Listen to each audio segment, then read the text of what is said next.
Bonjour, je suis Valérie Rocoplan. Je suis fondatrice et dirigeante de la société Talentis, société que j'ai créée il y a 10 ans et dont le métier est de développer le leadership des hommes, des femmes, la performance collective des équipes et l'accompagnement du changement humain. Quel constat m'a amené à créer Talentis ? Mon passé de manager et dirigeant m'ont fait éprouver le fait qu'être manager, c'est un vrai métier.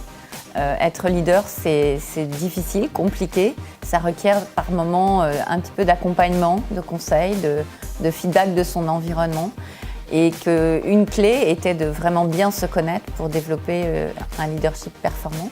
J'ai créé Talentis autour du constat que les managers et dirigeants ont besoin d'être accompagnés dans des moments clés de leur carrière pour pouvoir se confronter à des feedbacks utiles, prendre du recul et choisir les clés, les solutions qui leur paraîtront les plus efficaces pour mieux atteindre les objectifs qu'ils ont à atteindre.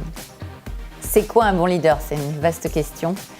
C'est d'abord et avant tout quelqu'un de passionné qui a une vision de ce qu'il a envie de réussir et qui est déterminé dans sa capacité à avoir envie d'y aller déjà tout seul. Le leader, il est d'abord et avant tout bien sûr quelqu'un qui embarque, qui donne envie, qui motive, qui fait en sorte que les gens qui l'écoutent souhaitent aller là où lui a envie d'aller. Et puis après, comme le leader est en train d'évoluer beaucoup, parce que l'organisation bouge, la culture bouge, la société bouge, le leader, c'est celui qui va accepter de ne pas être leader tout le temps. Le nouveau leadership, c'est un leadership collaboratif. C'est-à-dire peut-être qu'aujourd'hui, je suis leader, demain contributeur, après-demain expert. Peut-être que je dois accepter de ne pas tout savoir, mais de faciliter la discussion, de me mettre en retrait. Voilà. Un bon leader aujourd'hui, c'est quelqu'un qui se questionne et qui dit ce qui faisait que j'étais bon leader hier, c'est peut-être pas ce qui fait que je suis bon leader aujourd'hui et probablement pas non plus le leader de demain. Donc, et si j'inventais avec les gens qui m'entourent ce qui convient bien à mes clients, parce que c'est comme ça qu'on définit la réussite, c'est le client est content.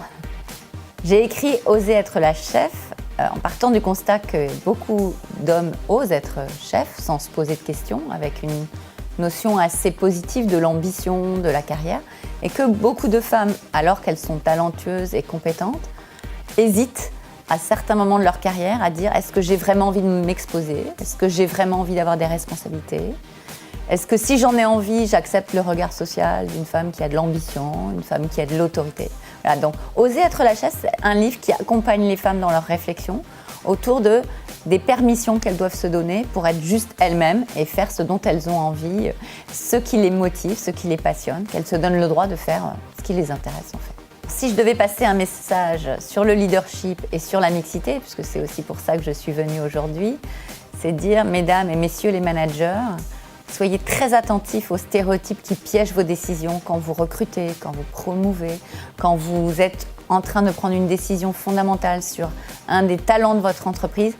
Gardez votre curiosité, allez découvrir les uns et les autres et privilégiez la diversité avant de vous faire un peu avoir par des stéréotypes qui vous piègent dans vos décisions. Donc, mesdames et messieurs les managers, osez la mixité.